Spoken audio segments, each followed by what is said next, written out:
Sorry, जय Hind missile MK-A1 क्या था और मिसाइल MK-A2 2025 में पहली क्या उड़ान भर सकता है, इन मिसाइलों को किस तरह से और कौन कंपनियां बनाती है और इस मिसाइलों को मॉडल क्या है और इस मिसाइलों में वेट क्या हो सकता है, जब मिसाइल बन करके तैयार हो जाता है उसका भारी भरकम वेट कितना हो जाता है और मिसाइल बनने के बाद उसको भारी भरकम वेट अपने मिसाइल को भी लेकर के और साथ में बम बारूद ये सब लेकर के उड़ना होता है, तो कितना क्षमता तक उड़ सकता है। एक मिसाइल बनाने में कितना कॉस्टली आता है भारत सरकार के पास और मिसाइल क्या भारत में बनते हैं कि क्या दूसरे जगह से देश विदेश से लाए जाते हैं, तो इसके बारे में समझते हैं। सबसे पहले MK-A1 जो था मिसाइल जो भारत के पास आया था उनका नाम तेजस पड़ गया था। तो तेजस किस तरह से पड़ा था, जब भारत ने बांग्लादेश को पाकिस्तान से आजाद करवा रहा था तो 1970 की लड़ाई में भारत को सबसे ज्यादा सपोर्ट किया था, तो लड़ाकू विमान ने सपोर्ट किया था। वह लड़ाकू विमान था MiG-21 जो भारत के वायुसेना ने सबसे ज्यादा धावा बोला था बांग्लादेश पर और जिससे पाकिस्तान को गिरफ्त से बांग्लादेश को आजाद करवाया था।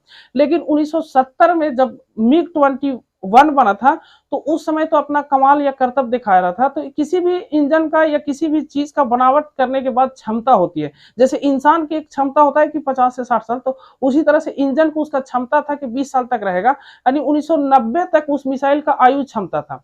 लेकिन 1990 के बाद जहान में आ गया था कि जैसे वायुसेना का ताकत कम जाएगा, ऐसा बात नहीं है। भारत के बाद अभी मिसाइलों की कमी नहीं है, लेकिन और कुछ बेहतर से बेहतर सब कोई बनने की प्रयास करता है। उसी तरह से तो जो था MiG-21 की आयु सीमा कम गया था तो भारत को एक लगने लगा था कि मिसाइल बनना चाहिए, तब उसमें बनाया गया था मिसाइल। उस समय उसका नाम था LSCA।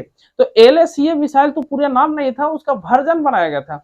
तब जब बन के तैयार हुआ था तो इसका पहली उड़ान टेस्ट किया गया था कि 4 जनवरी 2001 को पहली उड़ान भर दिया था। तो टेस्ट करने के बाद में उसको नामाकरण करना जरूरी था कि इसका नाम क्या किया जाए। तो अटल बिहारी वाजपेयी ने 4 मई 2003 को इस मिसाइल का नाम तेजस MK-A1 रखा था। अब उसी का वर्जन दूसरा आ रहा है MK-A2, MK मतलब तेजस MK-2।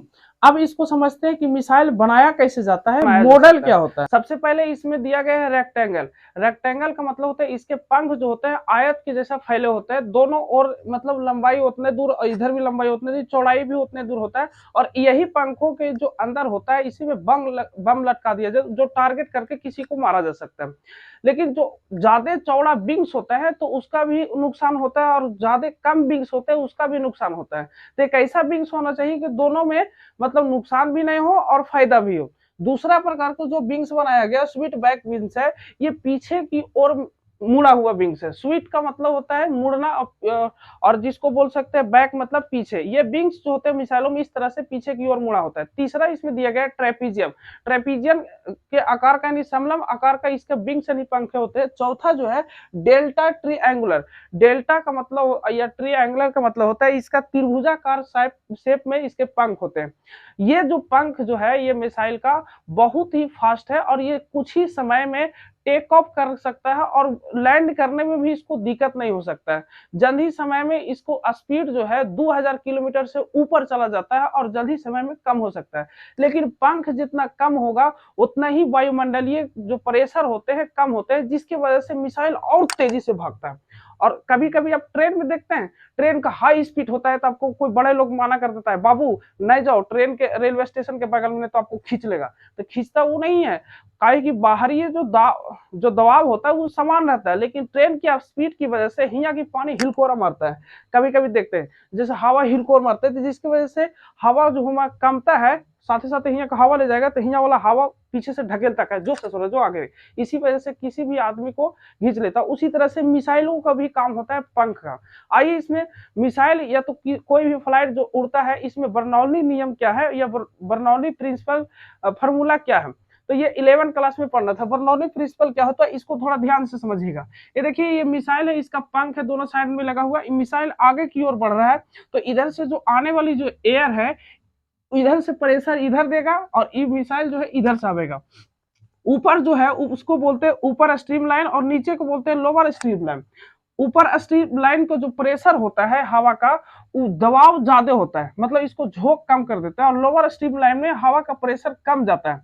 जब ऊपर स्ट्रीम लाइन जो होता है इसके पंख से होकर के गुजरते हैं तो इसका प्रेशर लो हो जाता है और वेलोसिटी मतलब दबाव जो होता है हाई हो जाता है। अब नीचे वाला जो लोअर होता है, मिसाइल को ऊपरी हिस्सा में और नीचे हिस्सा में, दोनों हिस्सा में दबाव लगता है हवा का, लेकिन मिसाइल के ऊपर या एरोप्लेन को ऊपरी वाला हिस्सा में ज्यादा हवा का प्रेशर होता है और मिसाइल के निचली भाग में प्रेशर जो होता है बहुत कम होता है। तो इसका कारण क्या है, तो ऊपर वाला प्रेशर हाई हो जाता है और वेलोसिटी हाई, ऊपर वाला प्रेशर लो हो जाता है, वेलोसिटी हाई हो जाता है। जब नीचे वाला लो स्ट्रीम लाइन से हवा गुजरेगी नीचे से, मिसाइल के नीचे से या तो एरोप्लेन के नीचे से, तो उसका हाई प्रेशर होगा और वेलोसिटी यानी वेग कम हो जाएगा। तो इसमें दोनों का बैलेंस रखना जरूरी है। इधर से जा रहा है तो इसका प्रेशर मतलब हवा का बहाव बहुत तेजी से है, और इधर से देखिए एरो मतलब एयर जा रही है और ये पंख से गुजर करके इसका प्रेशर यहाँ लो हो गया।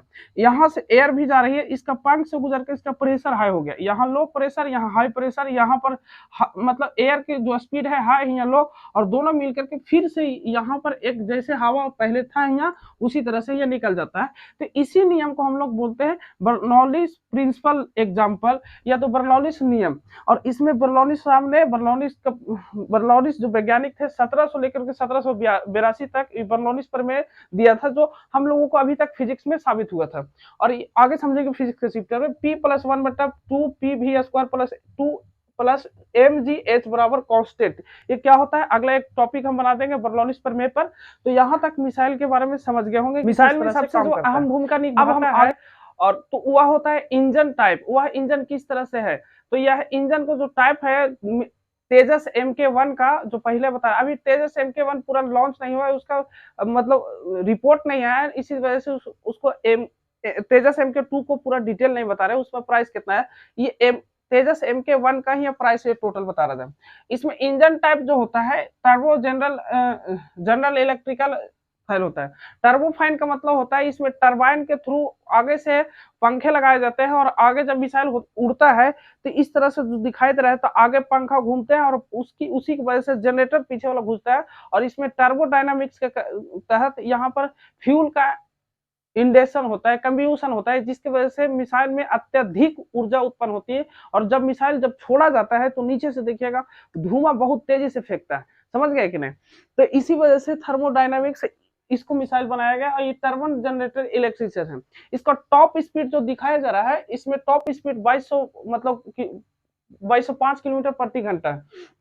इसको बनाने का ठेका ये कौन लेता है, इसको मतलब बनाता कौन है भारत की मिसाइलें, तो HAL का मतलब हिंदुस्तान एरोनॉटिक्स लिमिटेड, और यही HAL का फुल फॉर्म होता है हिंदुस्तान एरोनॉटिक्स लिमिटेड।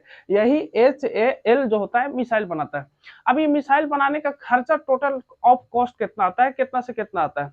अगर जो भारत को नॉर्मल मिसाइल देखिएगा तो 15,000 करोड़ से लेकर के 45,000 से 50,000 के लमसम में इन मिसाइलों का खर्चा पड़ता है पर कॉस्ट। मिसाइल जितना बड़ा होगा उतने ही कॉस्ट अधिकतम होगी। और मिसाइल के थ्रू से देखा जाता है इसका क्षमता क्या हो सकता है, रेंज क्या हो सकता है, जिस वजह से और भी इसका कॉस्ट बढ़ सकता है, ऊपर नीचे हो सकता है।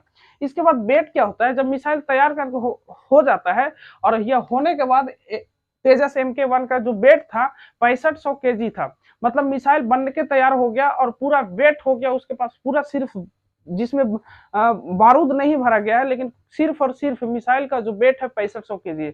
अब उसमें उड़ने की क्षमता कितना होता है, अगर जो मिसाइल तो बन गया लेकिन 2000 किलोमीटर की स्पीड से फुल स्पीड से चलना है और साथ ही साथ में बम उसमें लेकर के उड़ाना है और छोटे छोटे बारूद भी लेकर के उड़ाना है।